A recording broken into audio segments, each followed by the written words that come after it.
Welcome back to HPP, the Hoops Prospects Podcast. Last week, we discussed the standout prospects in this draft class for various categories, and we were joined by Auburn wing Alan Flanagan. If you didn't have a chance to listen to that episode, please be sure to do so on hppod.buzzsprout.com or on any of the major podcast outlets, including Apple and Spotify. My name is Rich Harris, and I am joined by the entire HP entourage again: Drew Barton, Hugh Baxter, Connor Youngberg, and Cam Reel. Today we're going to begin the HP's annual group mock draft, this will be the third year. And later we'll be joined by Seton wing Jared Rhoden, a first-team All-Big East selection. And for those who are expecting Danny Manning to join us, we were a little disappointed, but the coach got in touch with us and asked to be rescheduled in August due to his recruiting responsibilities for Louisville. The recruiting dead period is in August, so he said he should have plenty of time. We're hoping to get Coach Manning on in a couple months. So, gentlemen, how are you doing today? Rumor has it that you had a pool party this weekend, Hugh? Yeah, pool party, but for now I'm remaining no comment. I don't want any news getting leaked or anyone getting in trouble for my actions. So no comment on the pool party for now. Okay, so let's kick things off like we always do, talking about the NBA. And of course, the finals are tied up 2-2, just as Drew predicted. So, gentlemen, your thoughts on the finals, game 5 tonight? Can I just say real quick, Drew lucked out on that one. Yes. It was the worst game I've ever seen Jason Tatum play in my life. Or Steph Curry's just like that. Maybe Steph Curry's just like that. You know, hey, does anybody else notice that it seems when Robert Williams plays well, the Celtics win, and when he doesn't, they don't? Or is that just my imagination? I think that's fair. He gives me – he's not the same player, obviously, but he's like a young Draymond Green in the sense of when he's hitting on all cylinders, everything just seems to be working for that team. And they don't play the same way, obviously, but that's the impact he has. When he's at his peak, the Celtics are tough to beat. Didn't he play really well in game 4? Well, he had to come out. Eventually, he had to come out, and he's questionable for tonight. So, yeah. And, here's the thing. Game 4 kind of reminded me of game 1, but with the opposite thing happening. I don't know what you guys thought about it, but yeah, come on, guys. It was similar. Yeah, I hadn't thought of it that way. All right. So what do we think's going on tonight? Because for those who don't know it, Golden State has never, with Steve Kerr as a coach, has never lost a 7-game series. So I believe it was Hugh and Cam predicted 6 games, Boston, or was it Hugh and Connor? I said Boston 7. I said Boston in 7. 6. Okay. So if Boston's going to do it in 6, they got to win tonight. But they are not home. The home court has now switched. What are we looking at tonight? I'm going to let you talk, Drew, because you're never at a loss for words, sir. Yeah, I'm going to. Obviously, I picked Warriors in 6, so I'm going to stick with it. So on that note, I have Warriors winning tonight and the Warriors winning on the road. I think it really just boils down to this is becoming the Steph Curry series. Like, I was born and raised in the Bay Area. I've been a fan since the Troy Murphy, Eric Dampier days, all the way through every era of Warriors basketball since. There's been a lot of discourse about Steph Curry around here about how he's the GOAT in top 10. And as much of a fan as I am, I've always pushed back on that. But that game the other night kind of fundamentally changed how I view Steph Curry because, in my opinion, his greatest moments, his highest of highs have always come when he either has the advantage in the fight or it's at least neutral. That was the first time. This is the first series that I feel like he's being pushed up against the wall a little bit and he's responding the way a top 10 player should respond. So, it's unfair to say he's the X factor because he's a Hall of Famer, but he's the X factor. If Curry continues to play this way, I think the Warriors win this series. It's just a matter of it's going to go 6 or 7. Well, I think this is this, correct me if I'm wrong, you would know better than I, but isn't this the first series where Golden State wasn't the clear-cut favorite? Yes. The Toronto series might be a little bit skewed because KD was hurt. And so that one, I'm not sure, but in terms of all the finals they've been in, this is the first one where I'm pretty sure that they came in the underdog. And I still think they might still be, not for this game, but for the series as a whole, I think they're still the underdog.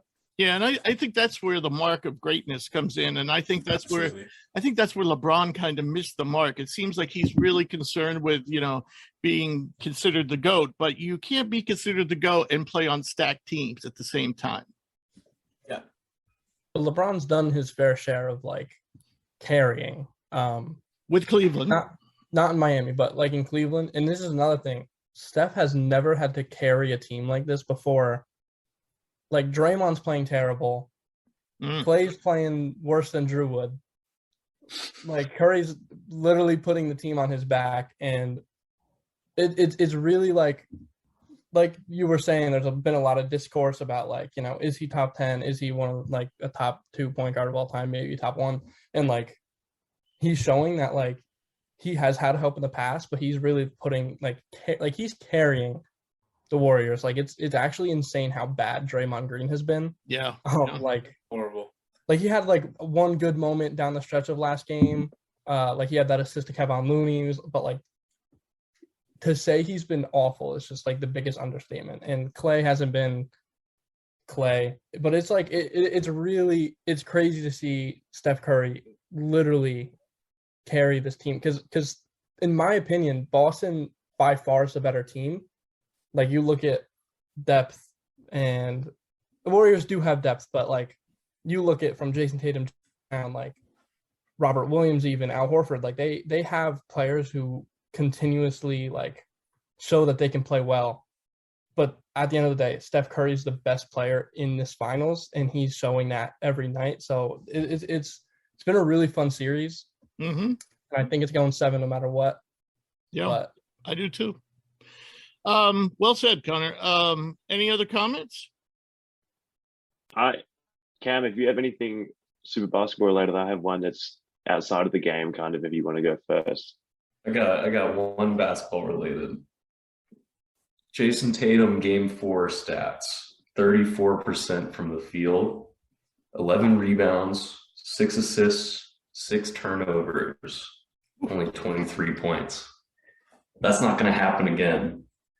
There's a video somewhere of Mark Smart like tapping him on the back of the head during the 4th quarter, like we need you. And he hasn't shown up so far. He's got to show up tonight. If he doesn't, Celtics are in trouble. Turnovers have been an issue for him all playoffs, actually. He is, I think, 9 turnovers away from setting the all-time turnover mark in a playoff run. in the playoffs. Yeah. Right.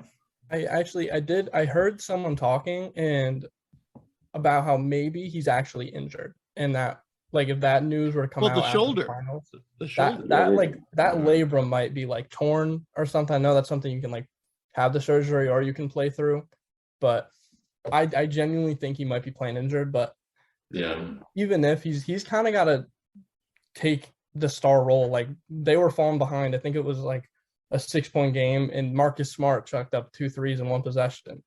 And like, if I'm Tatum, I can't let that happen. But also, like you were saying, how you said that won't happen again with Jason Tatum playing like that.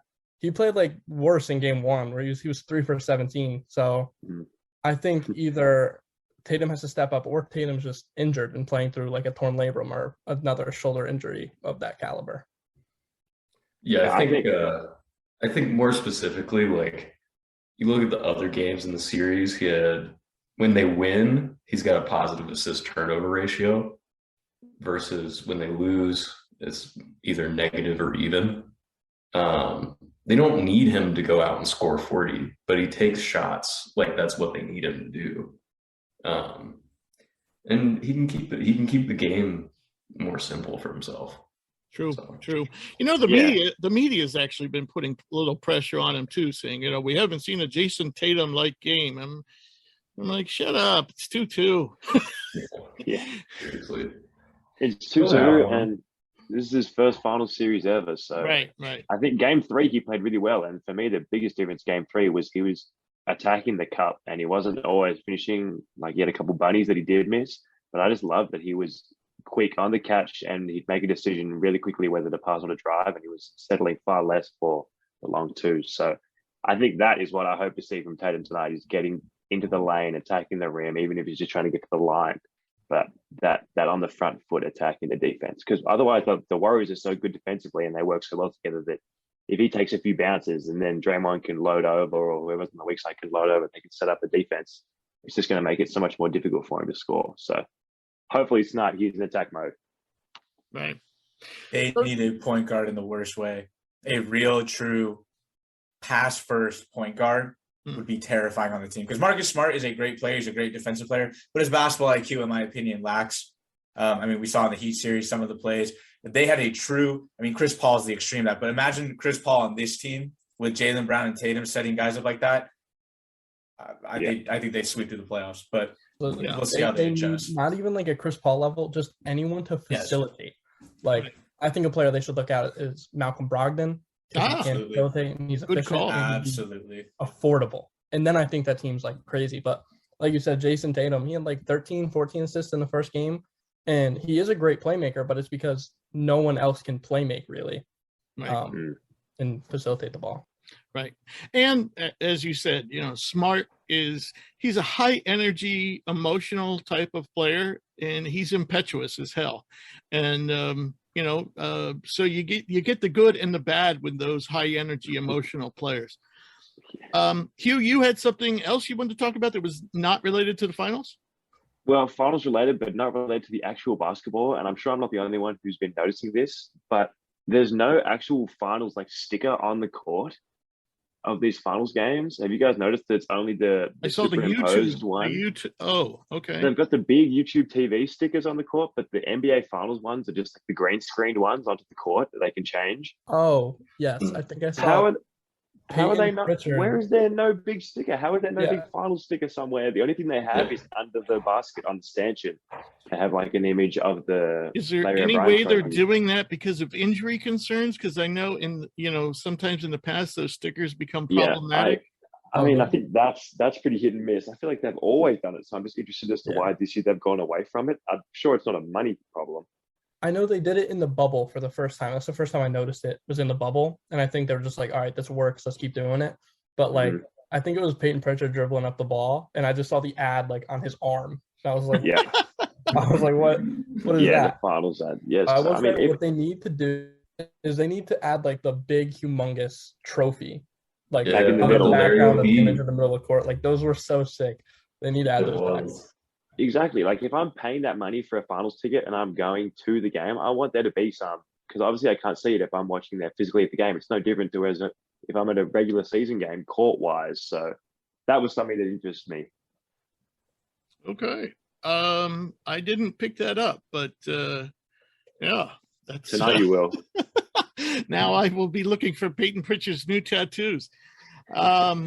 All right, so moving on to our main topic, which is our group mock draft, and we'll explain how this breaks down and works.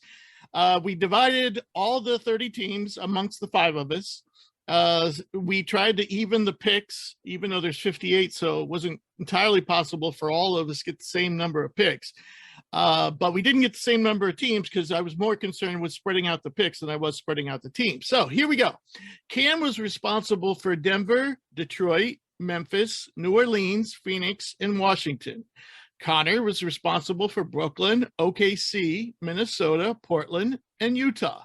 Drew was responsible for Atlanta, Charlotte, Chicago, Sacramento, and Golden State.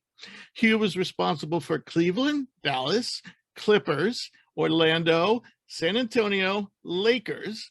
And lastly, I had Sixers, Boston, Houston, Indy, Miami, Milwaukee, New York, and Toronto. And most of those teams only have 1 pick. So that's why I ended up with a slew more. The rules were pretty much simple. Trades were permitted as long as they were approved by the majority, and they have to fit under the salary cap. As a guide, we used a composite draft board that came from rankings from 7 different sites, including our own, but we didn't give any special weight to ours. And we did it that way to better represent how NBA teams may be thinking. So we didn't want to have our HP thinking and our draft board kind of dominate this mock draft. We want to kind of put ourselves in the mindset of how other people are thinking. So let's begin. Hugh is on the clock, picking for Orlando. Hugh, who do you got at number 1 overall? All right, thanks, Rich. Thanks for the lead in. With the first pick in the draft this year, the Orlando Magic are taking Jabari Smith out of Auburn, and they're thrilled to get him. They were debating back and forth, in my opinion. Oh, wait, should I wait so we can walk out and grab the hat? And Rich, you didn't send me any of the Orlando gear yet. I was ready to put a hat on for him. Jabari is the guy, and I think, like I said, it was the Jabari Chet discussion for Orlando, and everyone's still really having these discussions. But Jabari is just that difference maker and has that potential to be the 1A on a team, after similar to how Drew spoke and in some of our podcasts. So we just think he's the best guy on our board. We believe he should be first pick and a real good fit for Orlando as a guy that can score the ball. And we know they love guys with length, looking at their history of drafting. So this is a perfect pick for them. They really couldn't lose in this first position. They really now, with the addition of him, really have a promising young core of players. He's already good enough, in my opinion, where I believe he's pushing the Magic's expectations that we all should hold for them to the next level next season, just because of his dominance and his ability to score the ball. And especially as a freshman, he just dominated the SEC and first team, rookie of the year, and an All-American second team selection. So he's got the awards to prove that he deserves to be the number 1 pick in the draft. And looking at the Magic holistically, if they can remain healthy next season, with Jonathan Isaac returning, if they opt to keep him, they have Jabari coming in. They'll have a really young and exciting team with Cole Anthony, hopefully the development of Suggs. Franz Wagner was great last season, so we hope he'll be even better next year. And then Wendell Carter Jr. could continue, hopefully, to grow for them. So this is a huge get for Orlando. They're thrilled to get him at number 1, and they feel like this is their guy for the future that they can now build a really good team around. Yeah, one thing, for the past 2 years, Orlando has just been snake bit by injuries. So if this, and we talked about this last week, but we said, if this team ever starts to live up to its potential, when you look at its roster, it really pops, but with potential. But we haven't seen that on the court. But we did see Mo Bamba, emerge last year. I thought that Cole Anthony played well as a rookie. Suggs, I think he played well. Actually, last year was Cole Anthony's second year, was it not? The second. Yeah, second year. So, but he played well. I think Suggs is coming along. So, they really have a lot of nice young players. So, and I think this is the way to go. Any other comments on this pick? All right. Well, with the second pick, Oklahoma City is on the clock. Connor? With the second pick in the NBA draft, the Thunder select Chet Holmgren from Gonzaga, and they're super excited to take him. So obviously with bad teams, it's kind of best player available. You're not really thinking about fit. Luckily for the Thunder, it's the best of both worlds. I easily like watching the Thunder on nearly every game last season. Their defense is actually not bad. They have Lou Dort, they have Shea who can defend. The issue was size. Now Chet Holmgren, he's got size and he's got skill. I think sliding him in with that center position and having him grow around Gideon Alexander is just perfect. He averaged 14 points, 10 rebounds, and almost 4 blocks, which is crazy. Shooting 60% from the field, 39 from 3. He's shown he can stretch the floor, he can defend, but he's pretty agile for a 7-footer. I know teams have concern with his weight and like how he's gonna defend those bigger guys at the next level, but if I'm Sam Presti, I'm not really looking at all that. I'm looking at the player he is and the player he can be, and I'm really excited if the Thunder get a chance to build that core with Chet and OKC. Yeah, I think this is the way they should go. I do have concerns about Chet. I was actually watching him, since our last episode. I was actually watching him a little, and the more you watch him, the more I get a little nervous. I'm worried about that lack of physicality. You see him absorb a bump when he's going up for a rebound. He has it in his hands and it just flies out because people just, can push him around.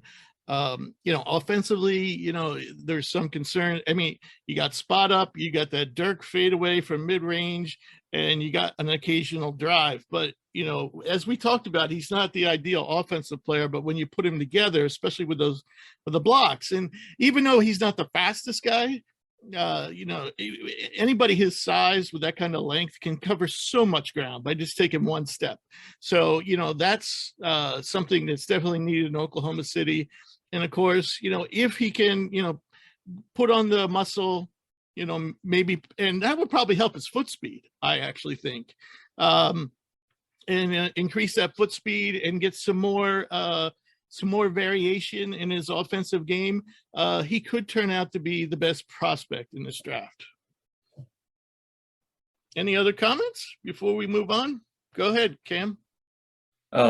Yeah, Rich, the other thing that's really promising with Holmgren and that you'd love to hear about a young prospect that's going to go top 3, any NBA vet that you hear talk about Chet, they love him. And they love his mentality, which if you're talking about this lanky white kid coming into the league, you want to hear that he's tough as hell. And that's what he sounds like he is. Tough dude.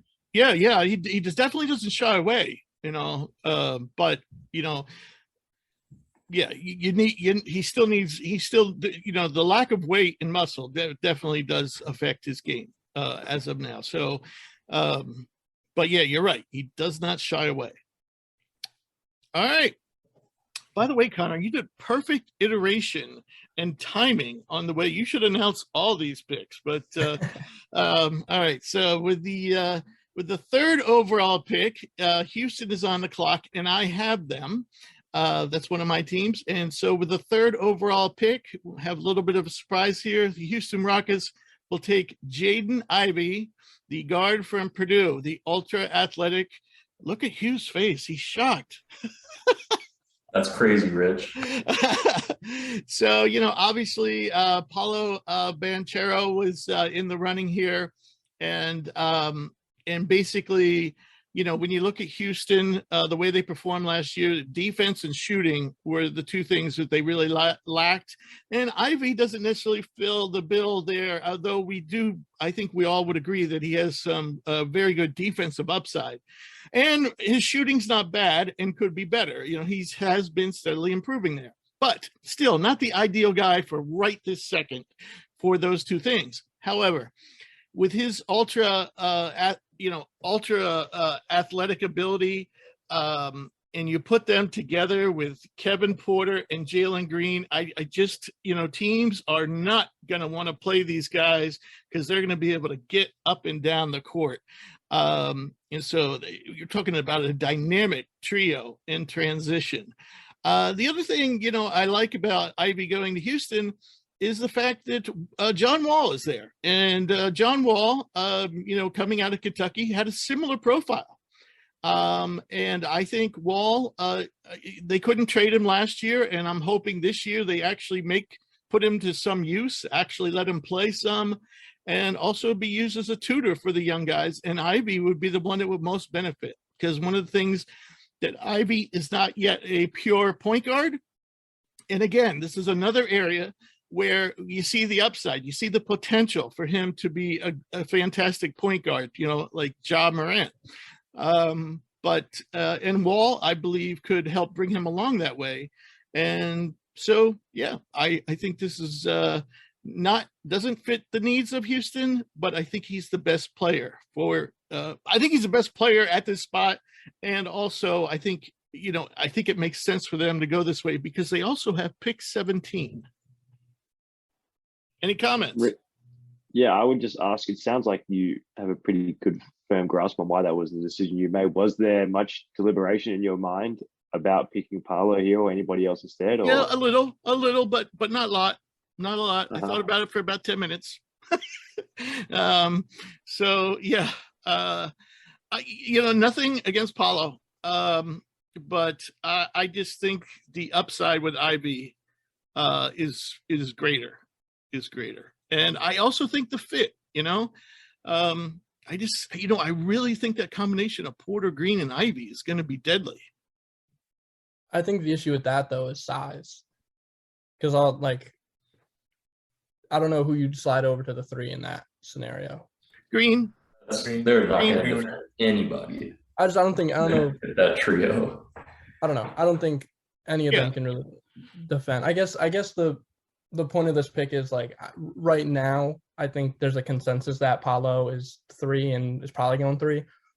But I think you're right in the aspect of like Ivy very well could be the best player here. I like Ivy a lot, like you do. And yeah, I guess you can really develop into that point guard. And Yeah, none of them are known for their defense, and none of them are really known for their playmaking. Of course, Porter made strides in that area last year, and I think Ivy ultimately will be their point guard if he goes there. I think Porter will, defer to Ivy eventually.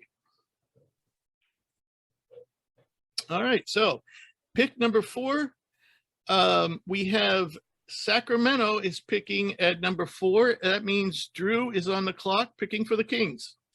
Don't screw it up. Don't screw it up. Don't screw it up. This might have been the easiest pick any of us had. Obviously, we just had a full-on discussion between Ivy and Banchero, and with Ivy being off the board, Paolo Banchero is definitely the pick here for the Sacramento Kings. He fits the bill as the best player available as well as the highest potential remaining. I would say he fits a really nice I guess he fits for what the Kings need, because if you look at their 2 best players, they made that Sabonis trade, and they obviously have Fox. Fox is your transition guy. He loves to get out and attack on the break. Sabonis is a bit more of a throwback who's going to punish you down low on the block. I feel that Banchero right away gives them a guy who can get his own shot in the half court and is a much more polished half court scorer. He has elite size for a shot maker at 6'10". We saw him in the tournament where he really rose and shone as a player who can score at all 3 levels. The 3 ball in the tournament was hitting at an extremely high clip. I don't project that to carry over, but the Kings are a team that need a little bit of everything. They have a few okay pieces across the board, but are lacking a do-it-all kind of player. And I think Banchero offensively is already getting closer to that. He has the tools at 6'10", and as an athlete to be a defender, he needs to put it together from a more fundamental standpoint and not just rely on the athleticism and the size. His playmaking, I feel like, is actually pretty decent. I mean, statistically, he averaged about 3 assists per game. I feel that he could do some damage there, again, with his height. He can see over defenses. If he's out on the perimeter, it's going to be hard for people to really get in his face and cause issues. The one problem, Banchero, is he's a bit of a ball hog. I do worry sometimes that when he gets it, it's, I'm looking to score. Everyone else get out of my way. And in the NBA, that can be kind of tough to do when you're facing elite defenders, whereas in college, a lot of times he stepped on the court and was the best player and best athlete. But I think it's a no-brainer pick here. We've talked about Banchero going anywhere between 1 to 4, and he's the last guy remaining out of that top 4. So Paolo's going to the Kings, and I feel so sorry for him. I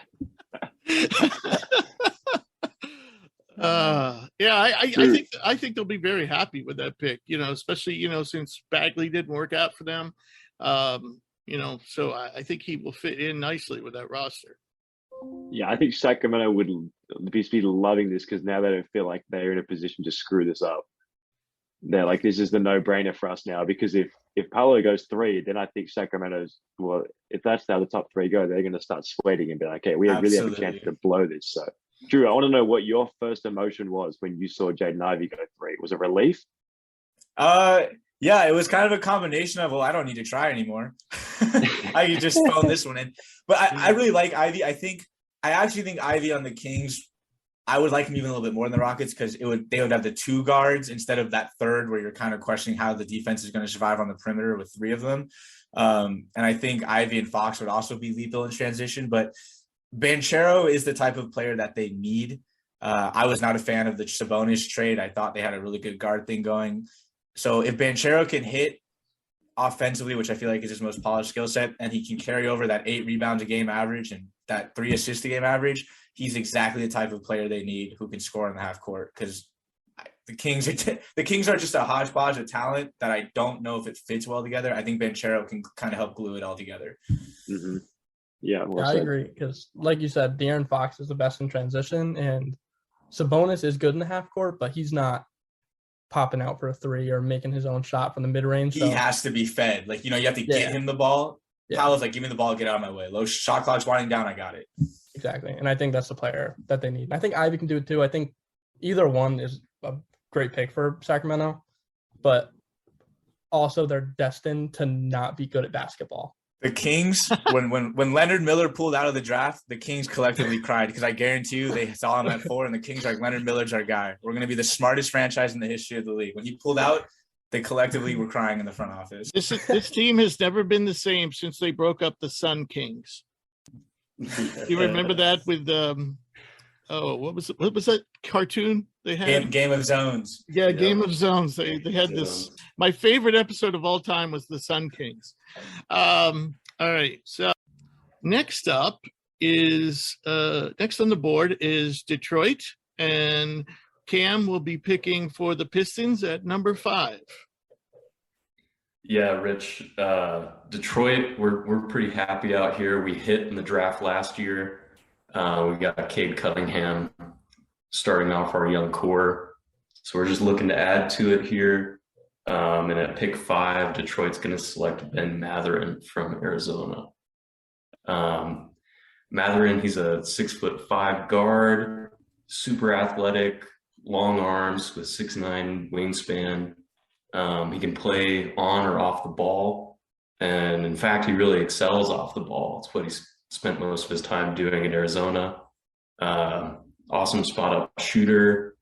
He's got some pretty crazy athleticism. So we'll be seeing Cade Cunningham throwing some lobs to Mathurin in the future. We definitely we're excited to build up our backcourt and get some young legs for Cade to run with next year. Yeah, I think this pick would surprise some people, but when you look at Detroit, they're even Cade, he's not a superior athlete, and I think this team needs an injection of athleticism, and so I think this is Mathurin is number 5 on our board, but he's in the collective board he's number 8, but I have no problem with this pick, and I think it's very feasible. Yeah, I totally agree, Cam. I just look at some of the other, guys in this area, and I feel that like Mathurin is ready to contribute, can play next to Cade. And I just feel like there's not as many question marks. Like I know some people might be looking at Keegan Murray, Jalen Duren. Like those are guys who I think have a lot of potential, but I think Mathurin's ready to play in the NBA. And on a team that's rebuilding and has like a point guard of the future, you can't really go wrong with this kind of player. You draft someone else and you mess it up, you just wasted another year or 2 of Cade. You don't want to do that. Right. Okay. Number 6 is the Pacers, and I'll be making that pick. So with the 6th overall pick in the NBA draft, the Indiana Pacers will select Keegan Murray, a forward out of Iowa, and he's the consensus 5th best player in this draft. And especially after the Sabonis trade, and you can even argue before then, the Pacers really needed a power forward. And I'm not saying that Sabonis was a bad player, but I just don't think he's an ideal power forward. I think you'd rather play him at center. And so with Murray, he's certainly not as big, but he will get you rebounds. He can defend. He can block shots. And he's going to give you a more of a perimeter-oriented game. And he's also going to help in transition. It's an area where the Pacers were lagging. And Murray is one of those guys who can rip and run and push the ball up the floor himself.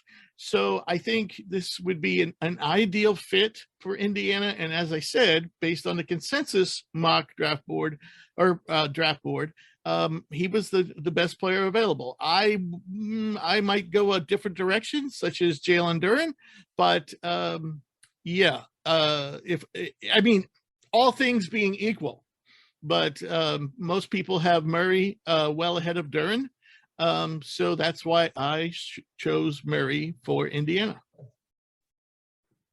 Any comments? Yeah, I think it's a good pick, Rich.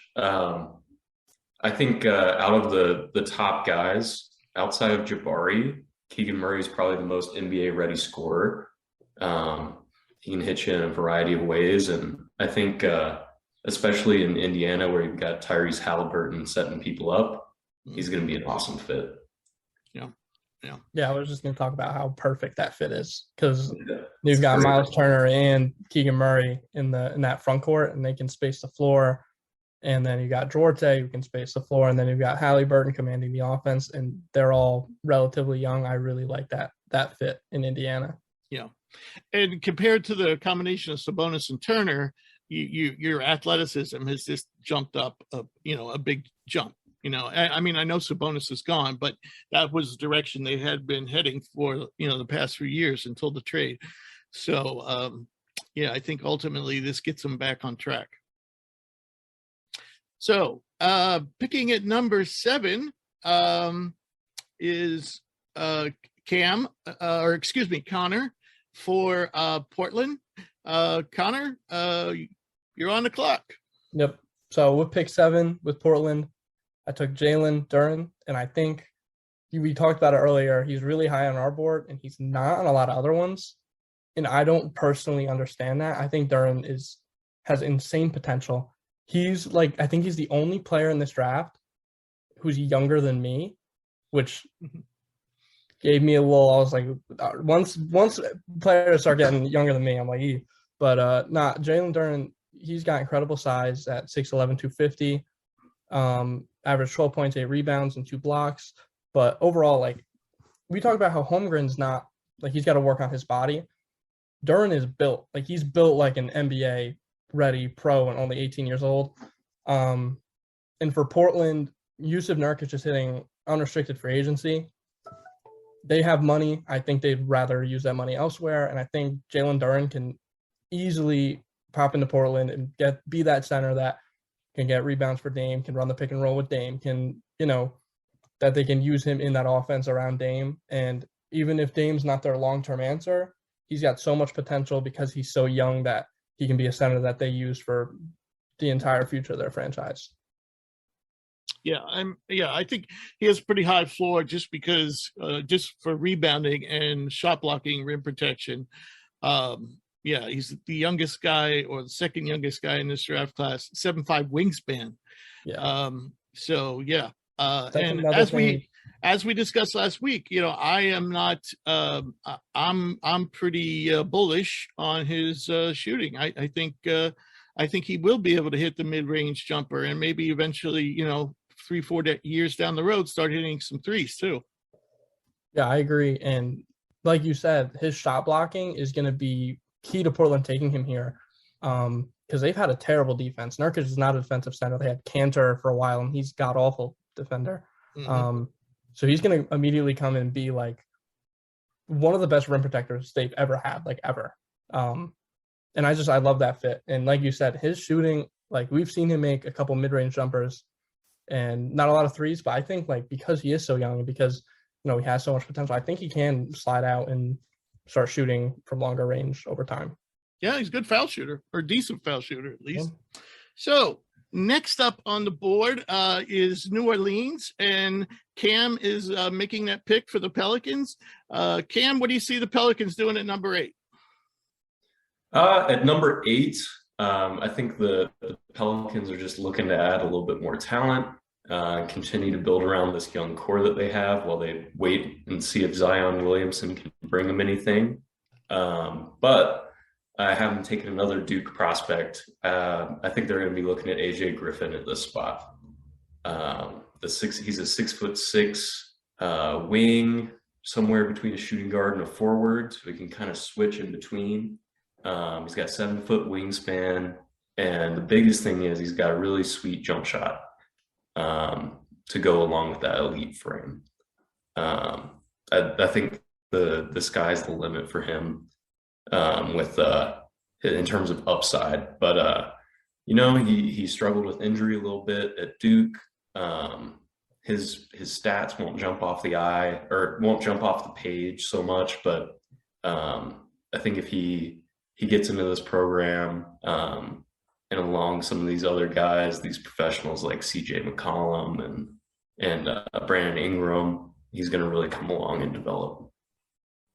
Yeah, and in looking over the roster, their depth chart, you could definitely see him, even if Zion's healthy, moving into like a 6-man role and giving them instant offense off the bench. And and as we said in previous episodes, I don't think we've seen the best of him. You know, this season was somewhat injury shortened. He played kind of a complementary role to some of the other guys. He didn't really have a chance to showcase himself. So yeah, I think it's a good pick all the way around. And in terms of fit, I think it's awesome because, I mean, you got CJ McCollum. You can have him run point. You got the possibility of AJ Griffin as the supersized 2-guard, which is awesome. Obviously you have the rest of their talented guys. Drew? Yeah, Tim, you kind of, I was going to ask, like, how do you see him fitting? Because, you know, it looks like they don't have maybe like a true point guard. But, I mean, I was going to just agree with you right there. I think that CJ takes over the 1 and, you know, they just kind of go from there. They got a lot of scoring along that perimeter. They got Ingram playing the 3. You know, they got Griffin out at the 2, and if CJ's, you know, basically running the 1. But, yeah, I think that's a great pick. Yeah, that's big guys to kind of shore up, continue to build on that defense that they showed in the playoffs this year. Right. You know, and CJ filled that role well in the playoffs, and you know, they have Alvarado as a backup, and they have Kira Lewis, who's still very young, and he's one of the fastest players in the league. So don't want to give up on him yet either. All right. So at number 9, we have San Antonio. Hugh, who do you have going to the Spurs at number 9? The 9th pick, I have the Spurs taking Ousmane Dieng, the Frenchman who's been playing this last season in the NBL for the New Zealand Breakers. And I think it's very a la Spurs to take the first international prospect in this draft at this spot.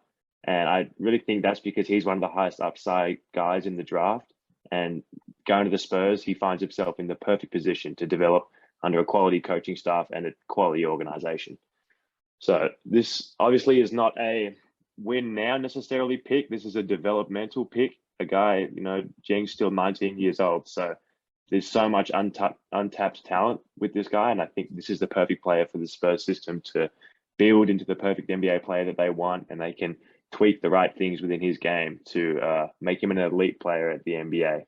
So for a few people, though, that haven't or don't know much about Dieng, the selling point for him is that he's a tall, 6'10", skilled wing who can clearly pass and dribble the ball with comfort, and he has the potential to create for others. So he's still 19 years old at 6'10" with a 7'1" wingspan. That length is incredible.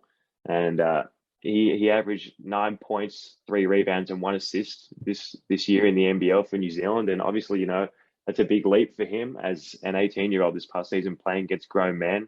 And we saw that a bit. He had a wrist injury, a sort of minor wrist injury that bothered him early in the season. And so he had a pretty slow start to his season. And then towards the back half of this past year in the NBL, really picked it up. So that was really huge for his draft stock. And I think the Spurs have probably been keeping a close eye on him all year. And I think he's a great player to get because he has endless potential with his size and just the fluidity with his game. The only knock, I think, is the shooting right now. He does not shoot the 3-ball well, but watching his form and watching the way he shoots, it looks good and it looks clean. So I think there's plenty of promise there that it can develop as he grows. Yeah. Ton of upside. We've said that before. And another thing, you know, when you look over, you know, San Antonio's roster, they don't have an ideal 4. He could be the ideal 4. You know, I mean, they have McDermott and they have Keldon Johnson, who's undersized. You know, once this kid comes along and you mix him in with, you know, you can move Keldon to the 3, and you can have a legitimate lineup. You know, right now they just a lot of times just are just way too small to be competitive. And he'll mix in with all those other athletes that they have on the roster.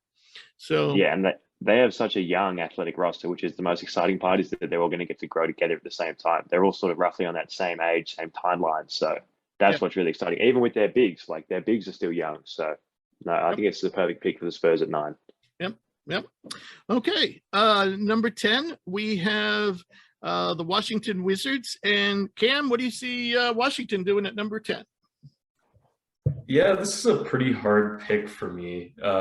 It's hard to know what Washington's doing. Of course, they picked up Kristaps Porzingis, and they still have Brad Beal on the roster. So it's hard to know if they're trying to go into win now mode or if they're looking to build for the future.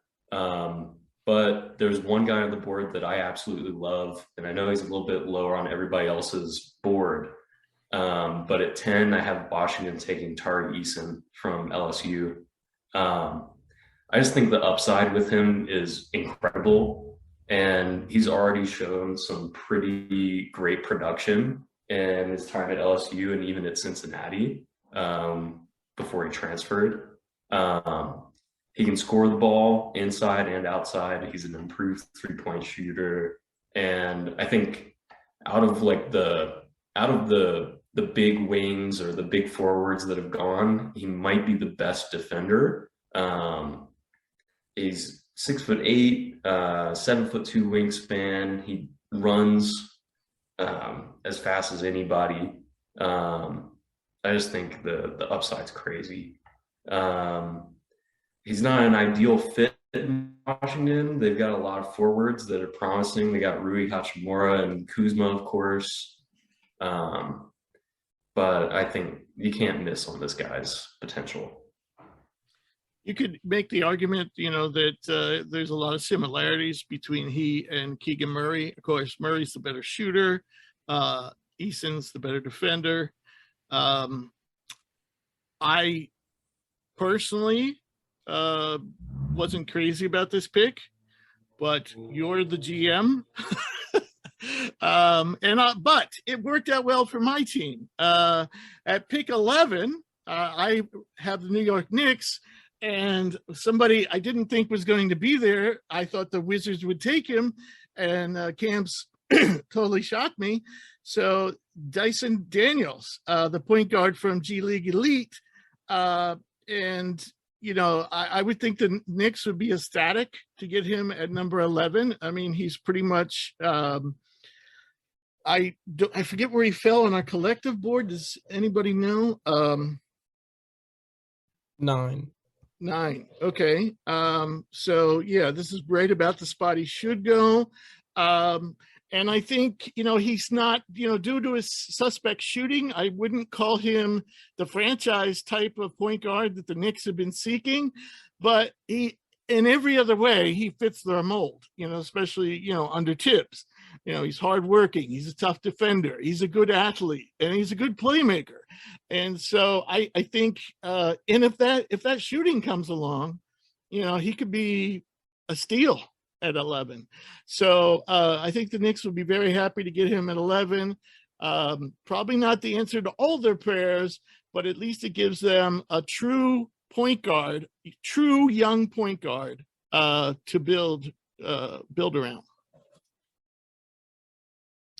At number 12, we have Oklahoma City again. And so, Connor, what do you see Oklahoma City doing? So there's a player that has been expected to get taken before this pick that has not yet in our mock. And OKC is delighted to select Shaedon Sharpe from Kentucky, kind of, not really.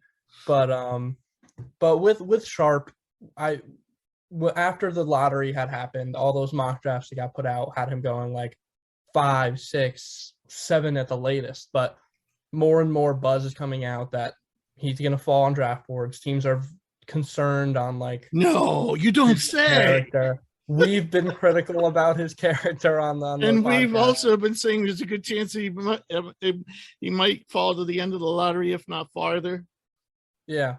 But I think OKC is in a position where they can just look at the potential of him. And I think overall at 12, I think they're ecstatic to take Shaedon Sharpe, because even though everyone would have loved to see him play collegiate hoops, I think the pre-draft process, he's got a 6'11" wingspan.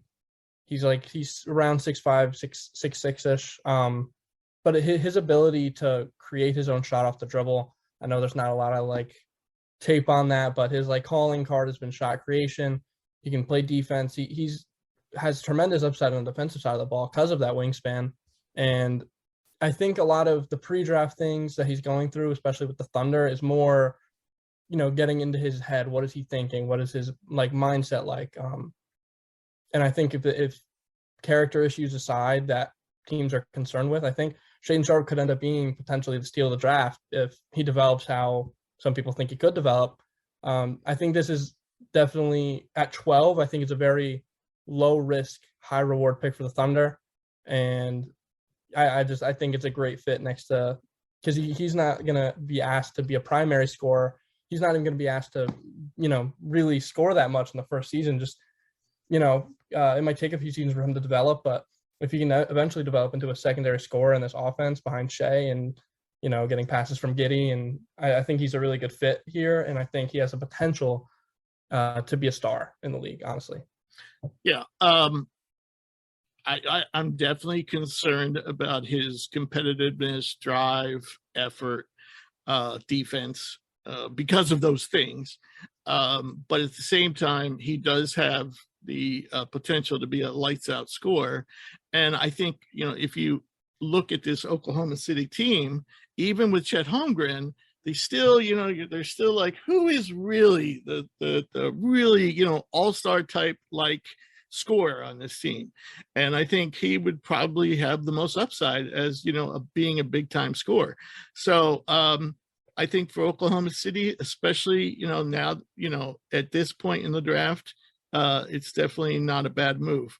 Would I do it? Probably a little too soon for me, but I think, given the way everybody else is thinking, I definitely understand why you would do that. And certainly, I think under those, situation, it makes sense. Okay, so pick 13 is, here's another interesting thing. This reminds me. The only team that I know that Sharp has worked out for individually is the next team on our draft, the next team up to pick, and that's Charlotte. And that's kind of interesting when you think about it, because Charlotte's 2 picks are at the very end of the lottery, and one just outside the lottery. So I don't know of him working out for anyone else. So he has worked out for OKC. Has he? Okay. Yeah, there's been videos of him like just like those typical off-season videos of like players working out in the gym, and it's been like local Oklahoma City gyms that he's been working out in. So okay, all right. Well, there you go. I stand corrected. All right. So, Drew, did you have something? Yeah, I mean, at 13, I would not take Shaedon Sharpe. So please, Michael Jordan, please don't do this to yourself and end up with him. But we take 13, and when I say we, that is the Charlotte Hornets. We're taking Jeremy Sochan out of Baylor, the 6'9" forward.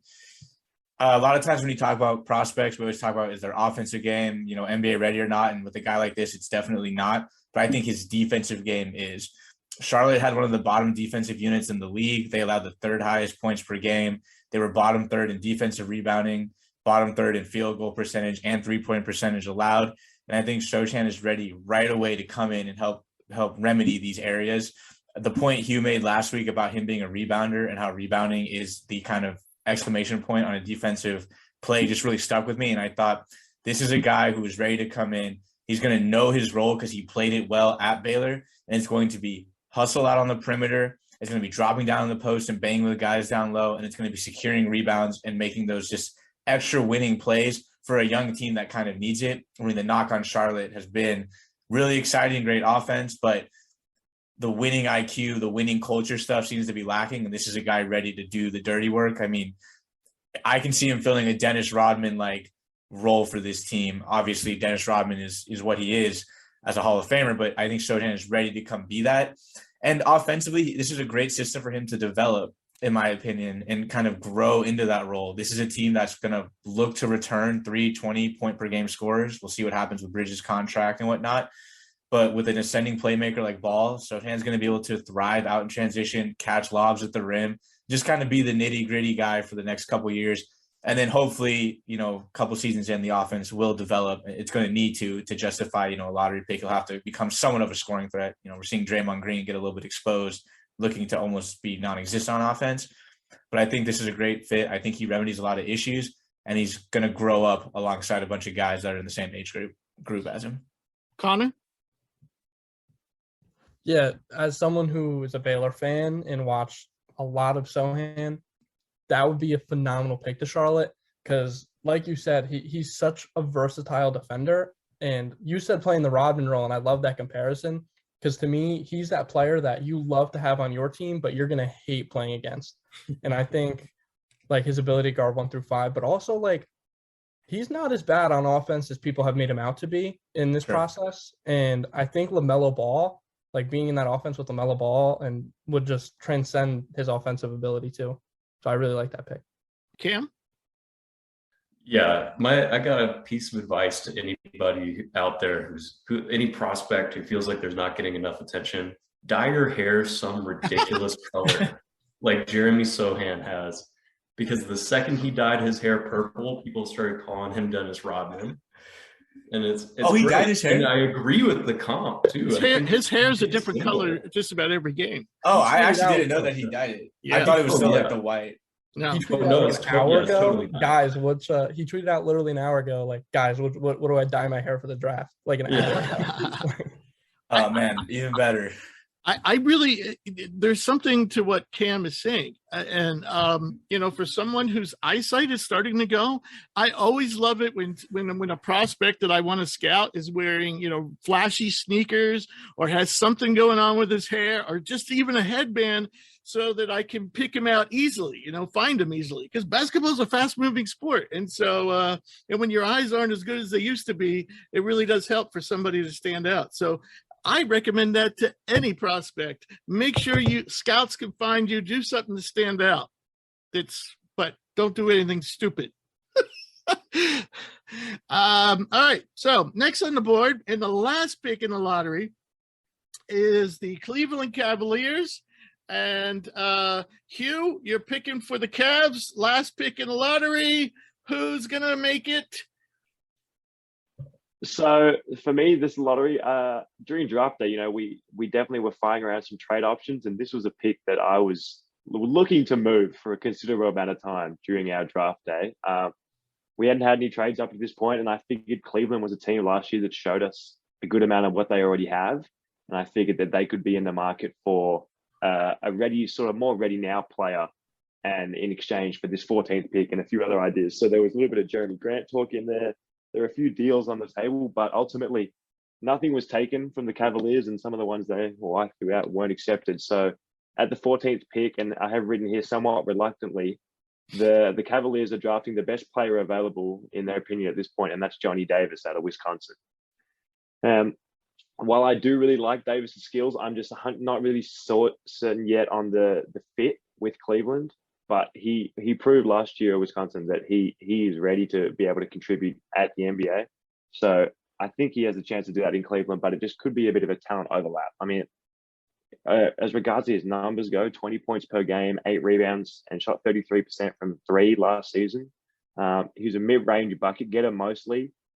He can sort of create his own shot in that mid-range. He has a bit of an old-fashionedness to his game where he likes to play in the post, sort of the mid-range post area, and sort of using his good wingspan to shoot over guys because he's 6'5" with the 6'9" wingspan. And he is solid defensively. He's not the most athletic, but he has really good defensive instincts and a knack for the ball, sort of a ball hawk. So I think there definitely is a spot for him in the NBA. And I have written here that front office was disappointed to see Sohan go 1 pick ahead of them because that long wing defender is sort of what I, as the Cavs GM at this point in time, was sort of looking for. And Davis is clearly a talented player and has plenty of promise. He's going to be a great player in the NBA. But the Cavs potentially have an overlap there with Okoro and the recently acquired LeVert. So the way I do feel like this could fit, though, if Johnny Davis is with the Cavs long term after this pick, LeVert only has 1 more year on his contract. So if LeVert leaves after this season in free agency, then there's a potential for Johnny Davis to fill in sort of that backup shooting guard, maybe even small forward if they wanted to go smaller. So there's a chance here. I like the pick for the Cavs. It's just a fit that I'm not really 100% sold on yet. Well, the other thing is Sexton might only be there for 1 more year, and they've been talking about trading him forever. So this would free that up, and that would solve your talent overlap problem. And so it might turn out to be a perfect pick. So I very much like it. I mean, Johnny Davis is basically a consensus top 10 pick. You get him at 14, and you definitely could make an argument that he is going to be better than Sexton. Yeah, agreed. I think Sexton could potentially be in a deal very soon, and that would definitely open up room for Davis. Cam? Yeah, Hugh, I really tried to figure out a Brad Beal deal for you, but it just doesn't look like he's going to do anything other than pick up that option this summer. And I don't know if they have the guts to move him before he signs that super max after next year.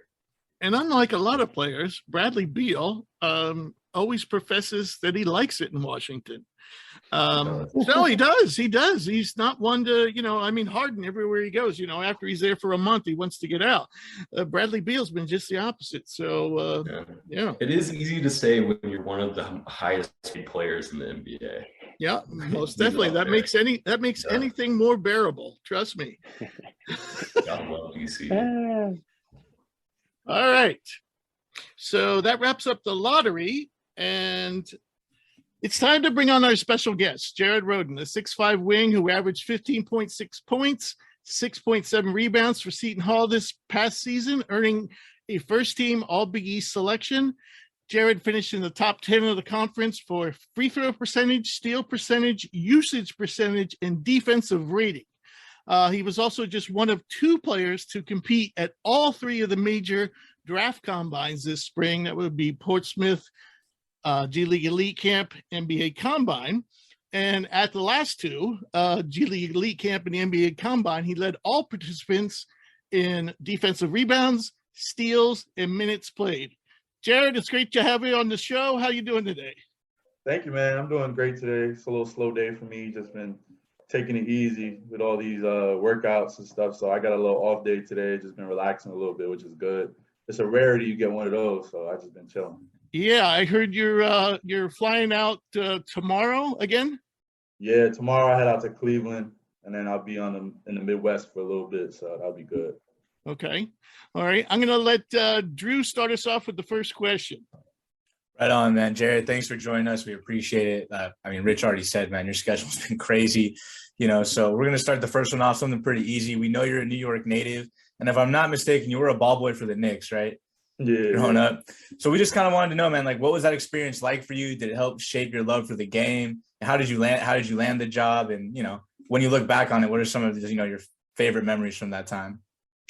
So, man, it's an interesting story. So I think one of my dad's best friends, he was like a player of operations at the time for the Knicks. So that was back in, let's say, 2009, 2010. So like around the time Melo was like in his prime over there. Amari Stoudemire was over there. J.R. Smith had just newly came at the time. And yeah, man, it was like a dream come true for me being a New York native, having the opportunity to be there and share that experience with those dudes. I didn't get a chance to go to every game, but I was at a lot of games. And I think the biggest thing that kind of stuck out to me was, how I saw those dudes carry themselves. They were just so professional and how they just approached the game, the way they moved off the court, just so respectful, so, well-mannered. And they treated me like I was just a regular person. They didn't look to me like I was like a little 9-year or 10-year-old kid walking around. They had regular conversations with me, asking me where I was from, how I got here, whatever it was. And, they made me feel special as a young kid. And then just seeing them, go out on the court and perform and do what they did. And then, seeing all the crowd and everyone loving them was just, as a young boy, man, it was just, it was amazing to see, and it was inspiring. And I think that was like the setting stone of me really falling in love with basketball and the whole thing of being in that experience, which was dope, man. Jared, yeah, I'm gonna go next, mate. That's awesome. That's really cool to hear about that basketball pedigree that clearly has been with you for a lot of your life. And Rich mentioned it at the top, but you and UConn's Tyrese Martin were the only players to achieve the Triple Crown this spring, attending all 3 of the major combines. What was that long process like? What were some of the highs and lows that came with that journey? And what were some of the memorable or funny moments that you could share with us? Oh, man, it was a crazy experience. It started way before even Portsmouth. I left school a little early to go back home to work out, finish school online for the most part. And I was just grinding, man, waking up early, probably 6, 7 a.m. every day, getting good lifts in, and doing some good skill work every day and just preparing for that moment. At the same time, I was deciding who was going to be my agent, which ended up being the best decision I ever made, signing with Austin.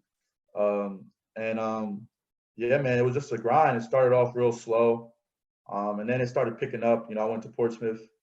I did my thing there. And for me, it's just been about breaking barriers. I feel like I've always been an underrated type of dude. People always look at me like, hey, man, he could play, but he got this wrong with him. Or he could do this, but, he doesn't do this good.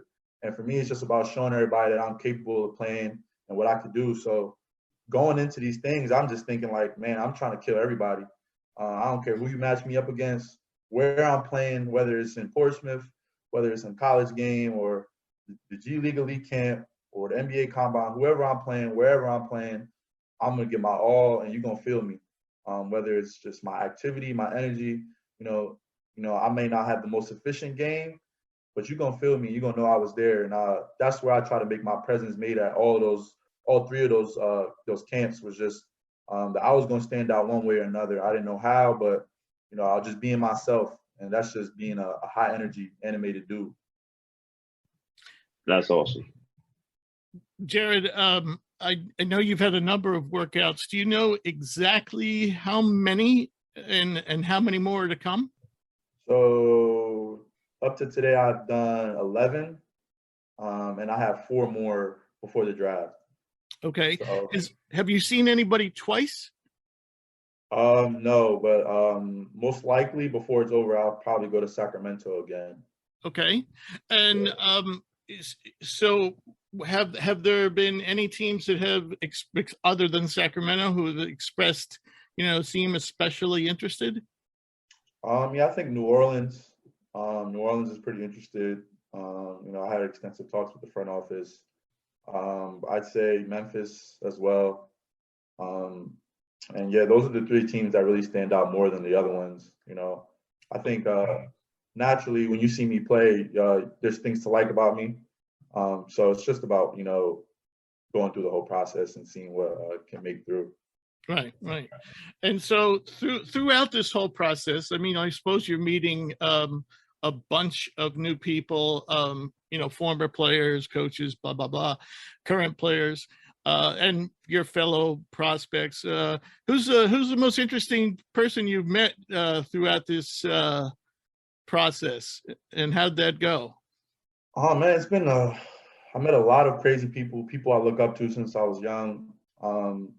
And I think one workout and one place that stuck out the most, I'll start off with Wesley Johnson was one that kind of stuck out to me. He works with the Clippers.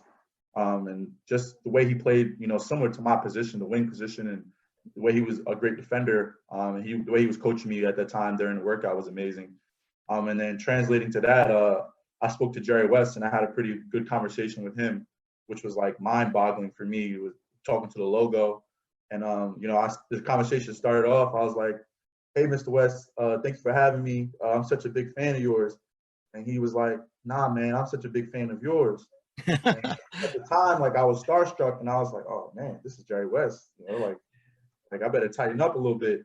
And it was just a cordial conversation, and he started dissecting my game a little bit, talking about how he loved how I got into my shots and moved into my shots, and how he loved my energy. And he told me at the time I was the best player at the workout by far. And then we started talking a little bit more, and he was like, "Hey man, if it was up to me, I would draft you." But he was like, "That's not up to me. That's up to everybody else." And I was like, "Man, that's a great compliment coming from a dude like him." And I think that was probably one of my better workouts as well. And just having that experience and that talk with Jerry West, who is a legend and someone that I've always watched and look up to since I was little, that was just an amazing feeling, and that's something I'll probably never forget. Yeah, that's phenomenal. Jerry West, when the one time I met him, he seemed really annoyed at me. Yeah, it's weird. I hear like mixed feedback from people. He seemed like a really nice dude overall, man. He was cool. He was like, "You're bothering me. Get away." I mean, Rich, you're probably the only one of us who probably even maybe had a chance to actually see the guy play. All we've got is YouTube and highlights. Actually, Jerry West was, his career is even, kind of before. I was pretty little when he was finishing up, so I barely remember him, but I do remember playing with Wilt with the Lakers, just a little bit. All right, so next question, Drew, you're up. Yeah, man. So you kind of already touched on it. How you've been going through all these crazy processes, working out for teams, going to all the combines. So like, what does a typical day for you look like? Like, what time are you getting up? How's the diet going? You know, like, what, are you focusing a lot more on like cardio, basketball skill stuff? I mean, how do you juggle all that working out, different types of working out in a single day, man? It must be crazy. Right, yeah, man, it's real tough. I'd say in the beginning of the pre-draft process, a lot of it was, worrying about weight training, maintaining my strength, and even getting stronger. Working on, for me personally, I'm trying to loosen up my hips a little bit so I can move a little better, and just really strengthening the lower part of my body. And then, so usually I'll do that, before any basketball work. And then I would transition to some basketball work, where I would just do more like ball handling and skill work, and a plethora of drills, and then usually in the afternoon I would go back and shoot again, where it's just, hundreds of shots and just really working on my mechanics and repping out my 3-point shot, which is something I know I need to work on. So yeah, man, it's been a grind, but I'd say like since then it's been different with all the working out with the NBA teams and stuff. So I've had minimal chances to really lift. Sometimes I lift in the hotels whenever I can, and trying to do all the little things to just maintain and keep my body strong. And on off days, just doing cryo and getting into Normatex and taking care of my body, icing, just doing all the little things. I think that carry a long way and catapult you to being successful and being able to have short turnarounds, because you go to a team, you might have performed pretty well yesterday, but you have a workout tomorrow, and you got to be healthy and have your body ready to go. And I think it's been more about just transitioning to that pro style of the quick turnarounds and having my body ready. Jared, can you, for us, name a few of the best players that you've faced during this pre-draft process so far? And how do some of those guys stack up against some of the better players that you've played across your whole career? Wow, that's a good question. Some of the better players, I think, I'd say a younger dude, Bryce McGowan, he really stuck out to me. He's really good. He plays with such a good pace. It's really hard to speed him up. I think another good player is Keon Ellis, someone who's been in a couple workouts I've been in, but he's also been down here in Atlanta working out with me. So it's been cool to just, see him progress with me and, going into workouts and performing well. So that's been cool. Yeah, man, I'm trying to think. It's been so many and so many different people. It's really hard to remember. But yeah, those are probably like the two main ones that stick out to me off the most recent ones. But yeah. Okay. Everybody could play though. That's the thing. When you go to these workouts, like everybody can play, it's like I don't doubt that. Yeah. So here we go with the ugliness of breaking down your game. Not that you have an ugly game. I'm just saying I'm gonna bring up warts and all. So from an analytics standpoint, I would say your strengths are shooting off the catch, free throw shooting, mid-range scoring, transition scoring, cutting, rebounding, making impact plays on defense. While your weaknesses would be inefficiency from deep and around the rim, ISO scoring, and playmaking. Would you say that's accurate? And has that been similar to the feedback you're getting from NBA teams? Absolutely. Yeah, I think that's pretty much true for the most part. I think I'm definitely a way better, 3-point shooter than I've been able to show. And I think I've showcased that in workouts. In a bunch of workouts, I've been able to showcase that I've been able to shoot the ball really well. Broke a couple records in some places and done some things, and been able to showcase that I really can shoot the ball. But as far as everything else, I think those are some holes in my game. I think, becoming more comfortable with the ball in isolation situations, like you said. But I think at the next level, that's not really my game. I think the game becomes more simple for me. Being someone that's going to play off of a superstar, someone it's more ball dominant, just making the game easier for me in the type of position that I'll play in the NBA, which is more like a 3-and-D role. Someone who could just play off the catch and shoot, and make quick decisions. And I think at the next level, the spacing is just so much different. Where in college, you drive to the lane, you have a million people in the paint, as opposed to like in the NBA and the professional level. It's a lot easier when you get downhill to just make finishes even though the players might be a little bit more athletic and more physical. But I think the spacing, all in all, with my athleticism, I'll be able to really showcase that I can be a better finisher as well. Okay. I think you already answered the second part of my question, which was I was going to say, since college ended, where would you say you've improved the most? But it sounds like 3-point shooting would be your answer. Yeah, definitely. Okay, cool. Excellent. I mean, that would definitely fit in with the role of 3-and-D. I'm going to pass you back to Drew. Yeah, Jared, you already kind of talked about it, what you think your role will look like at the next level. And I think you're spot on, man. I think making that kind of support role I think you can kill it there, man. Absolutely. And so instead of asking you that, I'm kind of curious, what are the players you've watched in the league, whether it's growing up in the league right now that you've watched and you're like, man, I can do that. Like I could fill that role perfectly. I'd be great in that situation playing off that person. Like who's the guy you see yourself or guys you see yourself being the next generation of? I think two dudes, especially that stick out to me more recent, especially in the playoffs, was like Dorian Finney-Smith or someone like Mikal Bridges, who keeps the game real simple, whether it's offensively, just playing off the three. Like Mikal Bridges scored 30 points off of just 5 dribbles this year in the playoffs, which is amazing. And just the way he affects the game with his length and, his versatility. And then Dorian Finney-Smith, I think you saw his ability just to play off, like I said, a star like Luka, and just, have somebody else making plays for him, whether he's keeping the game real simple, off a catch and shoot, getting out in transition. And I think both of those players are some people that I saw more recently that I see in the modern day NBA that I can fill that role and be effective in that same similar style of offense and play.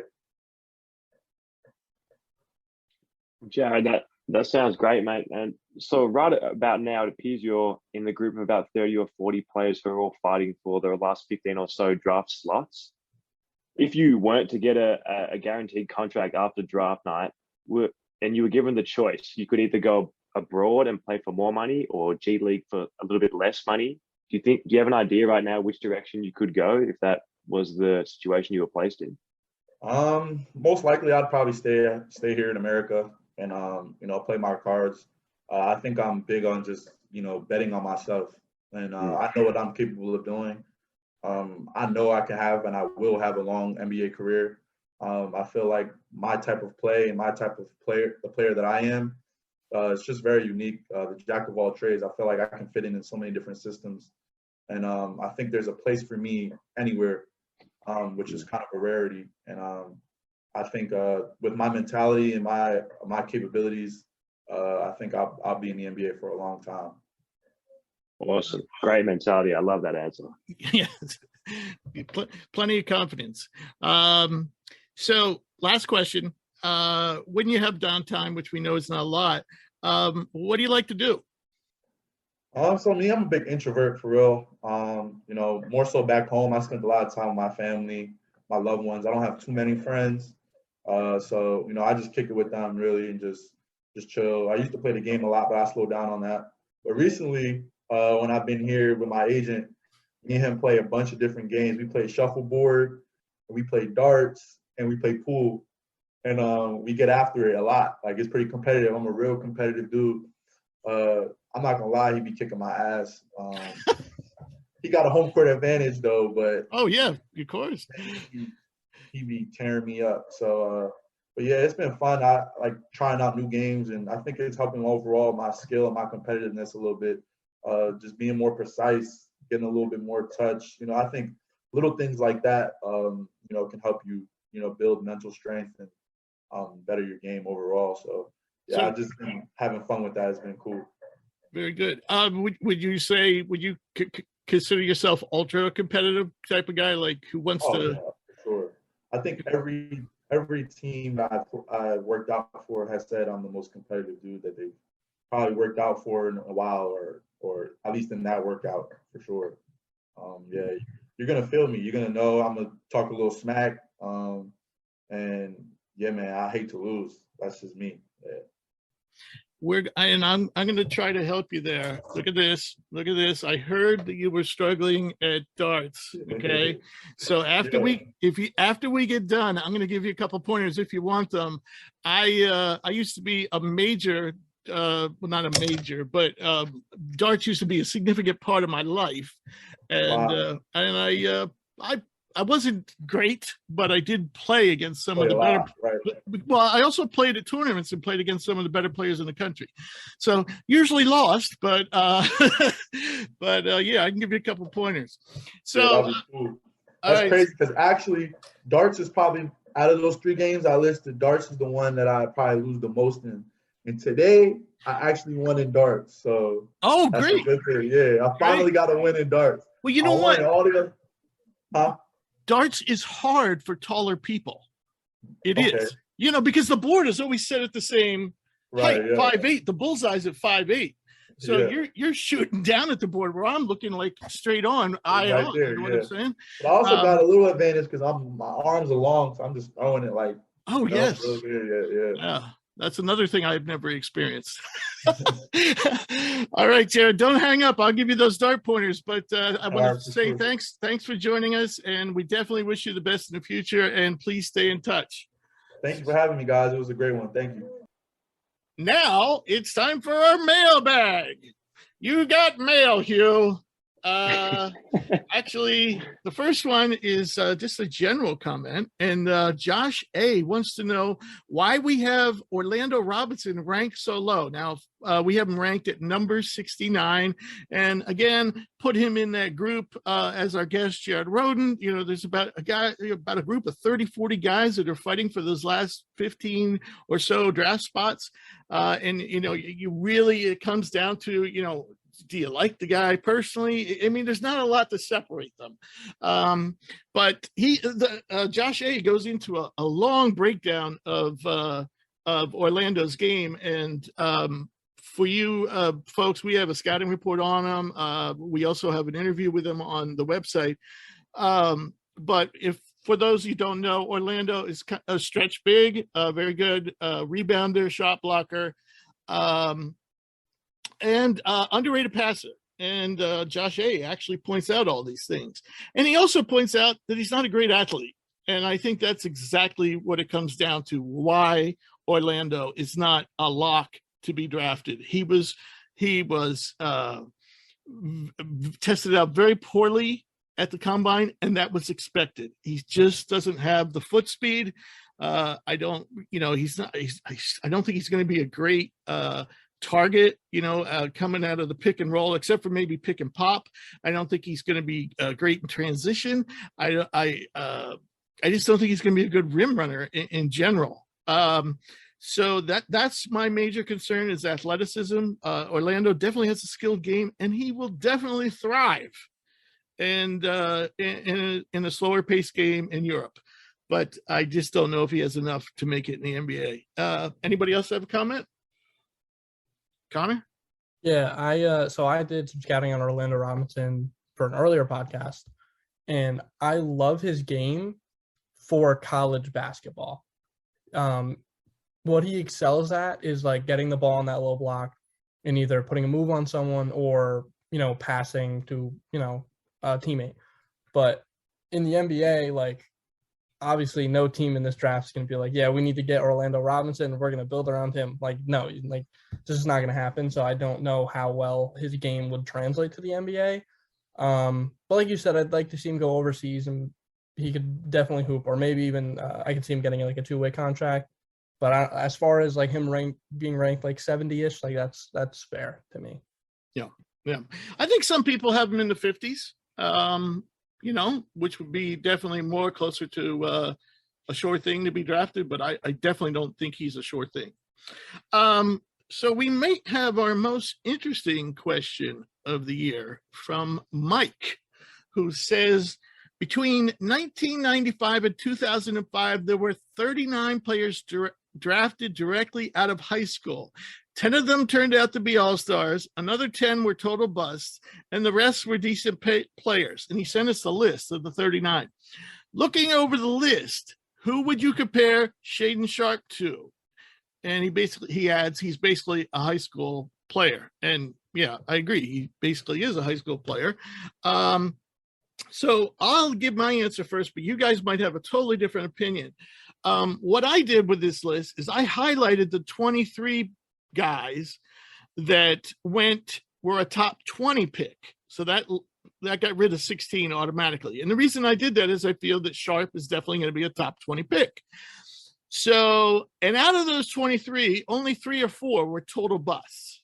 Now, I must admit, unlike Seton Sharp, who I've seen play, at least a handful of times, I didn't see many of these. This is, a long time ago, going back to 95. So most of these guys I never saw play in high school. Kobe, yes. LeBron, yes. I don't know if I saw anybody else on this list. Probably maybe in the McDonald's game, but only 3 or 4 of the 23 were total busts, and the rest were either stars or at least solid players. The guy to me who when I look at this list of 23, and of course it includes Kobe, Jermaine O'Neal, Amari Stoudemire, LeBron, Dwight Howard, guys like that. But the guy to me that stands out that I would compare to Shaden Sharp is J.R. Smith. And for multiple reasons. I mean, we all know J.R. He's a little different. And he's basically was considered all offense for a majority of his career until LeBron came back. I think that's when JR started taking defense more seriously, but he never quite lived up to his potential. He was taken 18th overall in 2004. So I would say my comparison on this list would be J.R. Smith. How about anybody else? I could be mistaken, Rich, but wasn't Gerald Green straight out of high school as well? He's on here. He's number 18. He was taken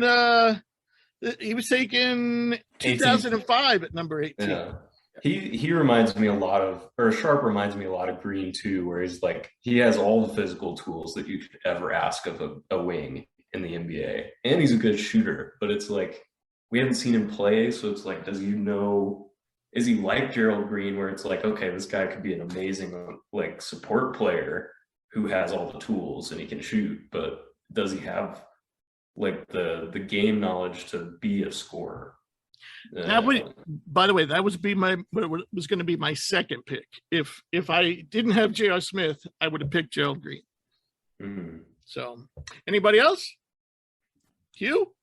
I would say, what if the one that stood out to me, I think you both made really good points, but if Shaden Sharp does project out like we hope he can, I know he's not quite as tall, but Tracy McGrady is the one that stands out to me on this list, which is the ability to score at all 3 levels. Now, I know McGrady is elite, and Rich, this looks like it hurts you to hear. I know McGrady is an elite player, and obviously there's plenty of question marks as to whether Shaden Sharp will be anywhere near that. But if that's the ceiling, there's a chance is probably where I'm going with this. Yeah, I get that. I mean, McGrady, I believe, is few inches taller, and Yep. And definitely an established playmaker, which is not really considered Sharp's strength at all. I mean, those are the two things. I mean, Sharp is kind of like, a guy who doesn't give up the ball and a guy who doesn't, play defense. So that's why I would never, and Tracy McGrady's probably got him by about 3-4 inches. Yeah, Tracy McGrady definitely has more height. Yeah. Drew? Yeah. You guys all kind of, with Joe Green and Jared, those are the guys that I'm looking at like in that top 20. I think a player that I'm looking at this list holistically that I could see him maybe turning into if things, for the most part work out for him might actually be Monte Ellis. That's a guy that I think like it's hard to project because like we're talking about a guy that if he absolutely pops, he might be one of the best guards in the league. If he busts, he busts. But I'm like, Monte, as a Warriors fan, I saw him play a lot. I just feel like is a guy that I could see maybe that's just where Shaden Sharp is. It's going to be like 17, 18 points per game. He's a solid 2 guard, not really a defender. He's a secondary playmaker at best. I mean, I know Monte went 40 and Shaden Sharp is probably going to go in that top 20 range by all projection, but I just feel like that might be the best middle ground because I don't know. I just think that might be where he ends up at. There's no way I see him reaching the peaks of Tracy McGrady. Like if he was that good, I think it would have been something we were more aware of. If he was that good, he would have played for Kentucky. Exactly. If he was that guy, there'd be no doubt. We'd be like, yeah, okay, it doesn't matter. There's too many questions. But I look at like Joe Green, Jared Smith. I'm like, oh, well, it sounds like by all accounts, and again, I haven't really seen anything. He's better than he probably gonna be better than those guys. So I think Monte Ellis might be. To me, I'm looking at this. I'm like, I could see him maybe having a Monte career. Good, not great. Maybe an all-star game here or there. It's like the safest bet. If I'm drafting him, that's what I would expect. 'Cause I think if you expect anything more than that, you're probably setting yourself up to be disappointed. Yeah, I mean, what else can we say? I mean, we just don't have enough information. But all right. So we have one more question, and this is also a good one. And I like this. Our last question is from Clayton, who says, I got a good laugh from Drew's prophecies. Can you make it a regular segment on the show so that I know who not to bet on? Just know this, Clayton. When I'm rolling in the dough, just know I'll be the one laughing to the bank when the Warriors win in 6. Just know it's coming. For those who don't follow us on social media, last week we cut a piece of Drew's predictions on the finals, which turned out that they couldn't be more wrong. And we had a good, it was Hugh's idea, actually. He also compared himself to Klay Thompson in the same breath. So not only did he compare himself to Klay Thompson, he made two very incorrect predictions, and we couldn't resist labeling that clip Drew's prophecies. So maybe we can get more Drew's prophecies on the show. It's just got to be right once. I just got to be right once. I still want the Clay versus Drew 1-on-1. I don't count the misses, guys. I count the makes. Counting the misses is for losers. That's a loser mentality. All right. So that's a wrap for this show. Now, I want to thank our special guest, Jared Rhoden, for coming on the show. I also want to thank all of our listeners. Make sure to check out the rest of the first round in a bonus HPP episode that will come out later this week. Thanks for joining us. See you soon.